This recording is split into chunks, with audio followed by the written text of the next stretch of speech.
Coming up in today's newscast, the mother who was shot during Sunday's terror attack and her newborn child continue to fight for their lives. The IDF releases audio of Hezbollah's terror tunneling in the north, and hundreds of students from around the world, including from nations with no diplomatic ties to Israel, come together to learn about the ancient world.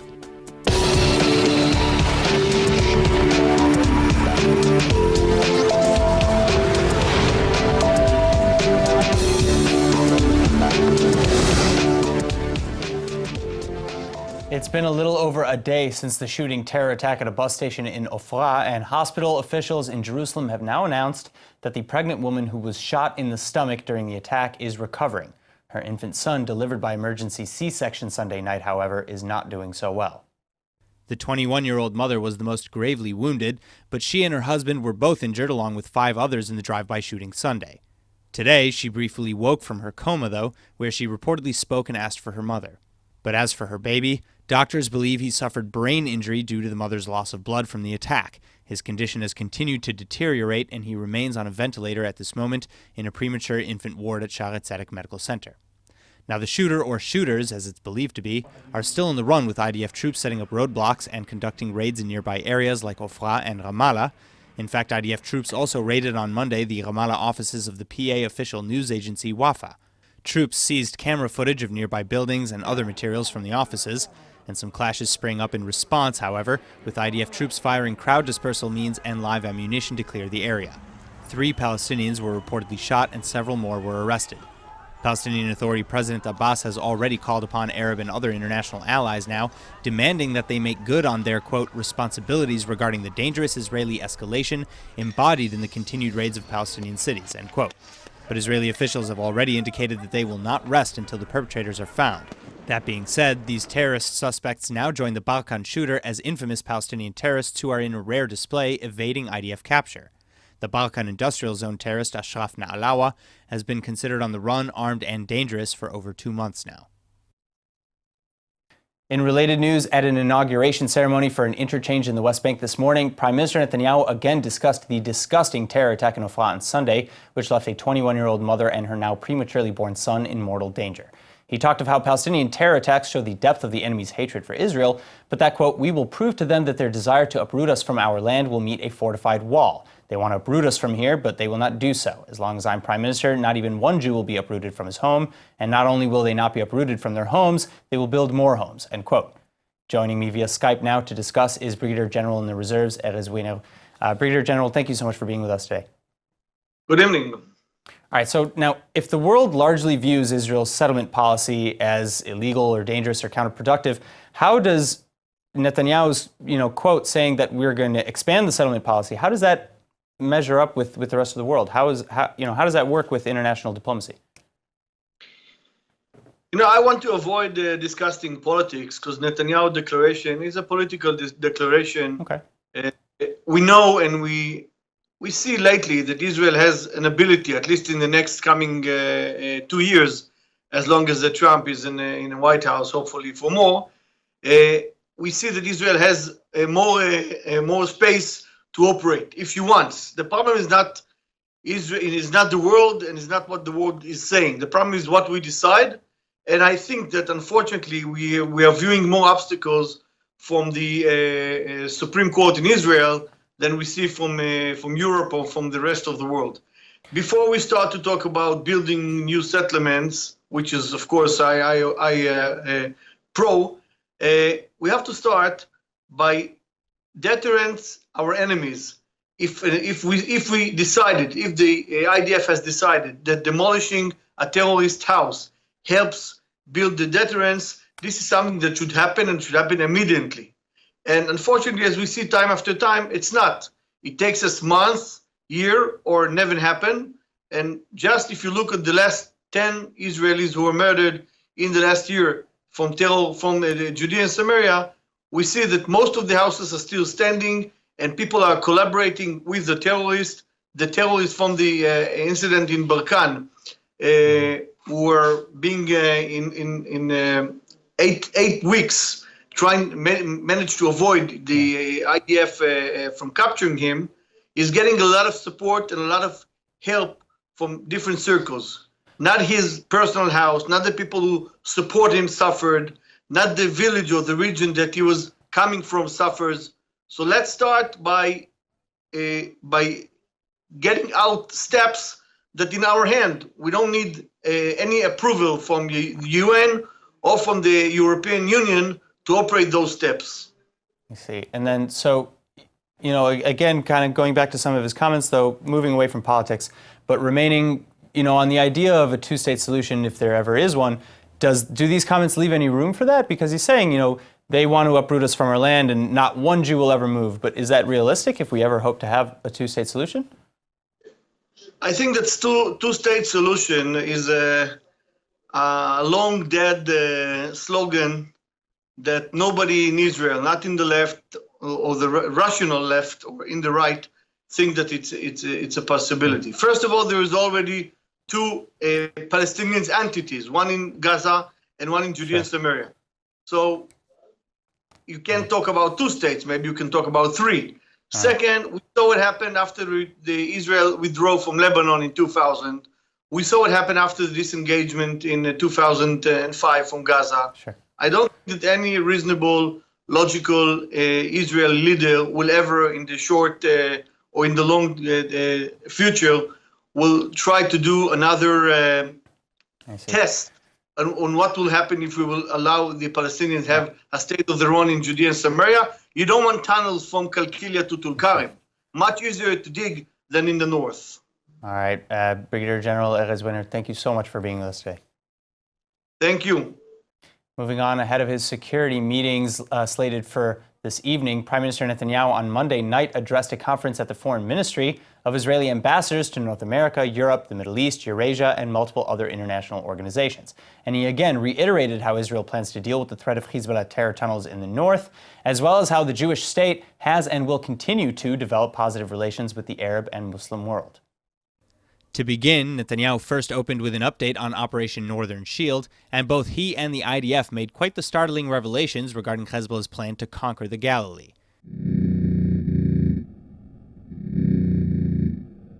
What you're hearing is audio captured by the IDF, which the army claims is the sound of Hezbollah's terrorists tunneling into Israel from Lebanon. And according to the army, there are many cross-border tunnels like this one, and many more still yet to find. But perhaps most worrying is the fact that to completely eliminate the tunnel threat, something will have to be done from the Lebanese side as well. To that end, IDF Chief Gadi Eisenkot has met with the head of the UNIFIL, the United Nations interim force in Lebanon, and has demanded that UNIFIL troops finish the job north of the border where Israel is forbidden to go. Otherwise, Israel is likely to act for herself. But additionally, as indicated by Netanyahu last night, the threat doesn't end with military action either. הגילוי של המנהרות, מנהרות הטרור של חיזבאללה בגבול הצפון, הדבר הזה הוא חלק ממאמץ לא רק צבאי לחסום את איום המנהרות, אלא גם מאבק הסברתי, דיפלומטי וכלכלי, כדי להטיל סנקציות מוגברות על חיזבאללה, להעביר דזיגנציה של חיזבאללה על כל חלקיו כארגון טרור, לעבור את זה מדינה-מדינה, וכמובן גם להגביר את הסנקציות של איראן, שעומדת מאחורי, על איראן, שעומדת מאחורי הגוף הזה, כמו גם מאחורי הניסיונות הדומים של החמאס. Netanyahu then instructed the ambassadors in the room to take this information and go country to country, government to government, and demand that the nations of the world take a stand against the Hezbollah terrorist organization and the Iranian regime that backs it. Now, on a related note, Netanyahu's speech then drifted into world security, where he lauded Israel's contributions. אנחנו מנענו עשרות פיגועים ברחבי העולם, קטסטרופליים, לא קטנים, עשרות פיגועים קטסטרופליים. ואף אחד אין לו מודיעין כמו שיש לנו, בכל האומות צריכות את זה. אז השילוב של היכולת הטכנולוגית שתיארתי, והיכולת המודיעינית הביטחונית, שאני רק נוגע בה בגופה, וחלק מכם מועסקים בה. Through this and other cooperations, the Prime Minister then finally illustrated how Israel and the Arab world is beginning to cozy up to one another. Most notably, he said that when he meets with Arab leaders, they say, quote, "We have security and economic interests, and we also want to enjoy the fruits of progress, and we will no longer mortgage our normalization with the State of Israel to the Palestinians' caprices." End quote. Legislation that would prevent terrorists from receiving shortened prison sentences passed through its first reading in the Knesset yesterday. The bill aims to prevent terrorists convicted of murder or attempted murder from applying for early release after serving 2/3 of their sentences, a right that's typically granted to their other prisoners. The legislation was proposed by MK Oded Forer of the Israel Beitenu party, headed by former Defense Minister Avigdor Lieberman, and the party recently left the coalition and moved into the opposition after Lieberman resigned from his post as Defense Minister in November. But more drama ensued in the Knesset Monday as Culture Minister and Likud party member Miri Regev left the plenum and refused to vote in favor of the measure. This in protest of Israel Beitenu's lack of support on her cultural loyalty bill. Regev has long been trying to advance that legislation, which would give her ministry control over freezing state funding for arts groups deemed anti-Israel. But Regev's bill has garnered widespread criticism among politicians and Israeli artists both, leading up to 2 weeks ago when the vote on her bill was pulled for failing to garner enough support. Now, specifically, Lieberman and Finance Minister Moshe Kachlon both refused to offer their support. But regardless of Regev's act of protest in the plenum yesterday, the terrorist parole bill passed with a vote of 57-17. The bill will now need to be passed for a second and third reading before becoming law. In a historic move, the Prime Minister's wife, Sarah Netanyahu, just began a 7-day-long official visit to Guatemala, and this time Sarah took the trip alone after being personally invited by Guatemala's First Lady, Patricia Morales. ILTV's Latin American correspondent, Joy Gavijon, is here with the details. Thanks, Aaron. So, as you said, this is a historic visit, mostly because this is the first time that Sarah Netanyahu travels on a diplomatic mission alone. I mean, she's accompanied by an Israeli delegation, but this doesn't include Prime Minister Benjamin Netanyahu, like we're used to. Like usually he goes with her. So maybe, who knows, this could set a precedent for the future. We don't know. All right. Well, that's very interesting. Especially since the Attorney General reiterated that her status during the trip is that of a private citizen, not of a foreign ministry official, too. Yeah, but she still had a very warm welcome, and it doesn't look like her status bothers the authorities in Guatemala at all. So Sarah arrived to the Guatemala International Airport yesterday, where she was received by the Vice Chancellor of Guatemala, Jairo Estrada, and the Israeli Ambassador, Matanya Cohen, who, by the way, expressed how happy he is for the visit and how much it means for the friendship between the two countries. And there were some flowers and some dancing involved too, so... All right, well, it probably fits the expectations then, considering that before flying, Sarah expressed her feelings over this mission and, the intention to represent Israel with honor. Exactly, yeah. All right, so now, what exactly is this visit going to be like then? What is the main goal of this trip? Yeah, so basically the main topics that are going to be addressed are social issues and children. So during her visit around the Central American country, Sarah will participate in several events to highlight Israel's assistance to Guatemala. And among others, the Prime Minister's wife and the Israeli delegation will be a part of an official event to discuss the problem of drinking water and natural disaster relief as well. And more specifically, they're also going to talk about Israel's medical and logistic aid after the disaster caused by the Volcano Fuego eruption that happened 6 months ago. All right, so that covers a few days. What about the rest of the trip?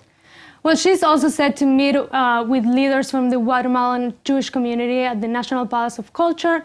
And according to the news agency AGN, Morales and Netanyahu will participate in launching a campaign today to deworm children. So it looks like the two ladies, and especially Sarah and Netanyahu, are scheduled for a very tight agenda for these days. All right, so deworming children. Yes. All right, well, I'm sure that's normally the case, to have a very busy schedule. And we have to mention that, this visit also comes a few months after Guatemala moved the embassy to Jerusalem. So this move is also a clear sign of, strong ties between the two countries. Yeah, exactly. But anyway, I really hope that we can hear more about this diplomatic mission and how all the events go. So, we're going to need you back, Joy. Yes, the only thing I didn't mention is that there are no reporters invited to join the trip. So, I'm sure we're going to hear from our official reports and we're going to have some more news, so don't worry, I'll be here. All right, thank you, Joy. No, thank you. Now, back in the United States on Monday, the FBI arrested an Ohio man who now stands accused of plotting to attack a synagogue in Toledo. Jewish groups praised the FBI and other law enforcement agencies on the capture of 21-year-old Damon Joseph, who was inspired by the deadly shooting at Pittsburgh that left 11 dead, and the Islamic State terror group.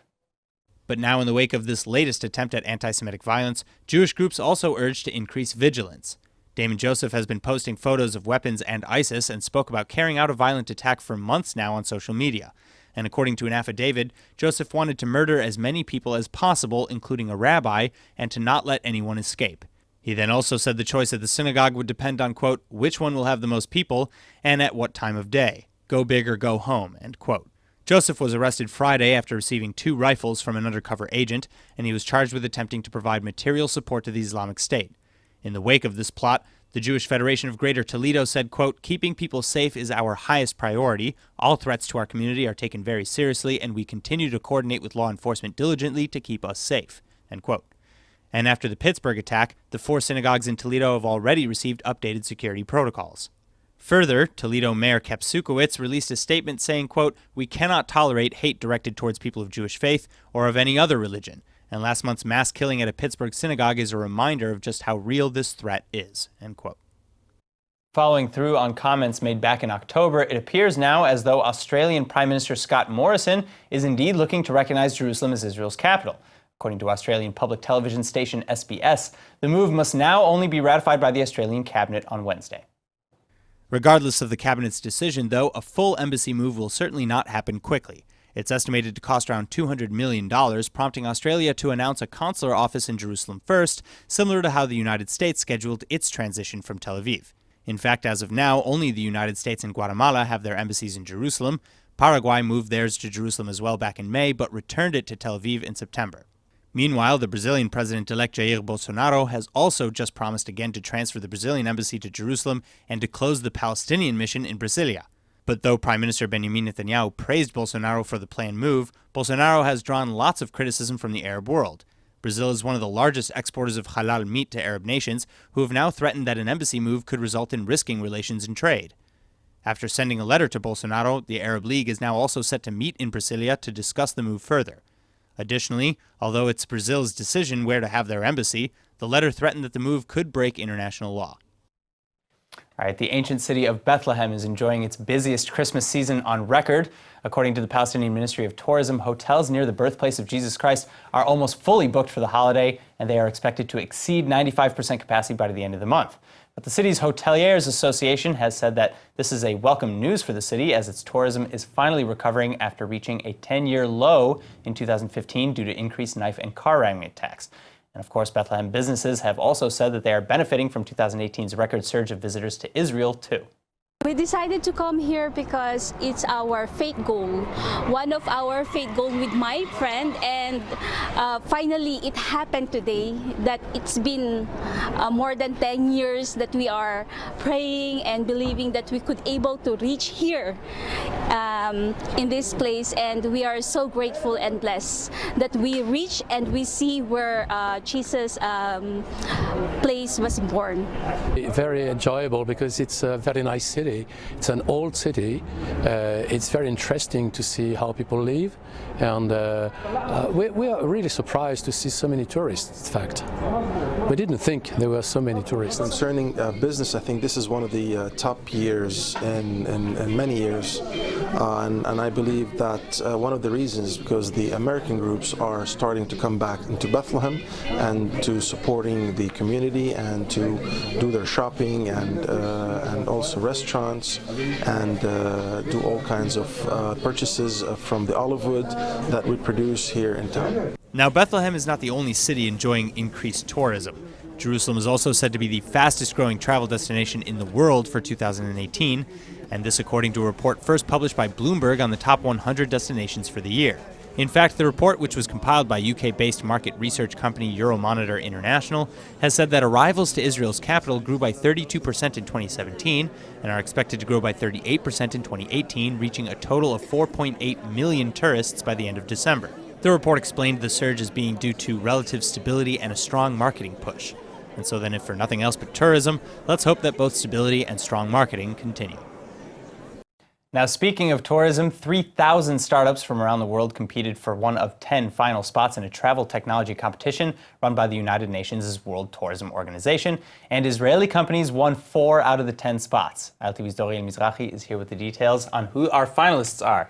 Doriel. Hey, so like you said, this is a travel tech contest, and their point is to find the best leading people that can transform the way we travel through innovation and technology. Okay, so that sounds good. Yeah. Who are our finalists? Who are the 4 representatives of Israel? So the 4 representatives of Israel are Refundit, which is basically a company that every time you leave a foreign country, there's something called VAT returns. Like sure. if you spend money on tax or you go shopping, so you get your tax returns on that.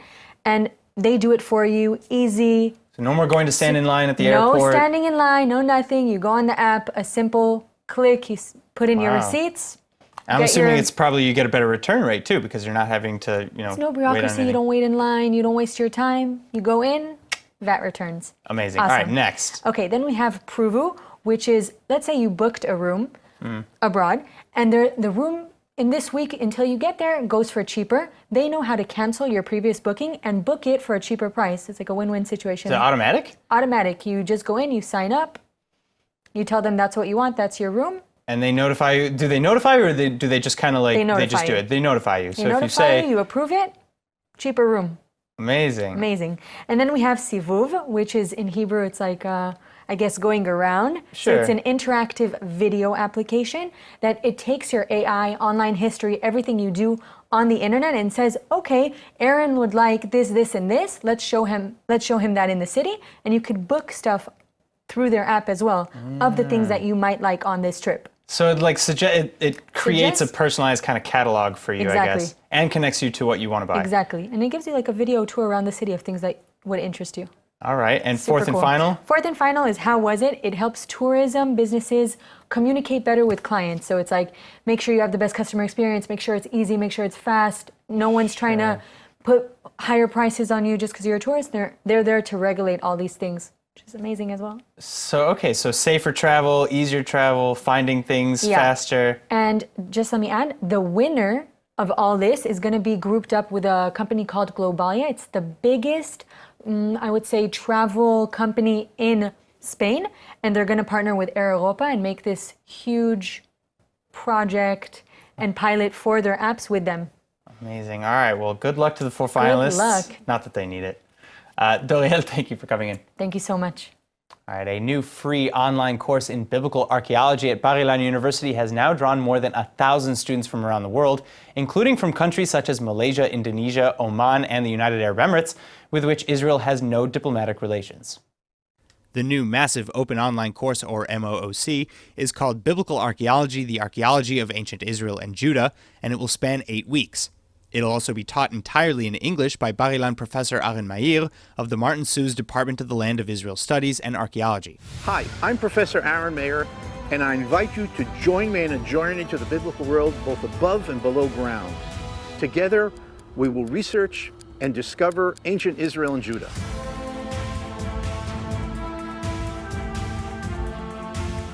We will use the present to understand the past. We'll visit 3,000-year-old sites. We'll see how modern archaeology uses advanced scientific methods. We'll read text in completely new ways, and we'll meet the world's top researchers in the field. Join me in a virtual excavation and learn how archaeology is done and used to discover the real and tangible past of the world of the Bible. Then in related news, new research by the Israel Antiquities Authorities has just discovered a unique wick used to light lamps dating back to some 1,500 years ago.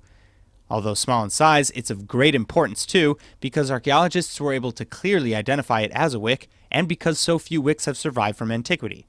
This unique find was discovered at the Negev site of Shivta and will be displayed beginning January 24th at the Hecht Museum in Haifa. And now for our Hebrew word of the day, there is now a free online biblical archaeology course being given by Bar-Ilan University, which is drawing students from all over the world. So today, our word of the day is student, or as it translates from Hebrew, student. A student or a student is a person who studies. It could be at a school, in private lessons, or just on the side. And there are many students or studentim studying multiple subjects from math to religion and even art and interior design. I just hope for their sake that the students or studentim enjoy what they are studying. Finally, on a side note, just remember to challenge yourself as a student because you get the most from classes in which you give the most to. Now let's go ahead and take a look at the weather forecast.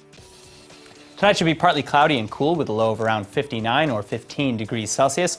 Then tomorrow you can expect partly cloudy skies and scattered showers with a high of around 68 or 20 degrees Celsius. All right, that's it for today's news. Today's exchange rate is 3.75 shekels to the American dollar. Remember to sign up for our daily newsletter at iltv.tv, and don't forget to follow us on Facebook at Israel English News and on Twitter at ILTV News. I'm Aaron Porras. Thank you for watching.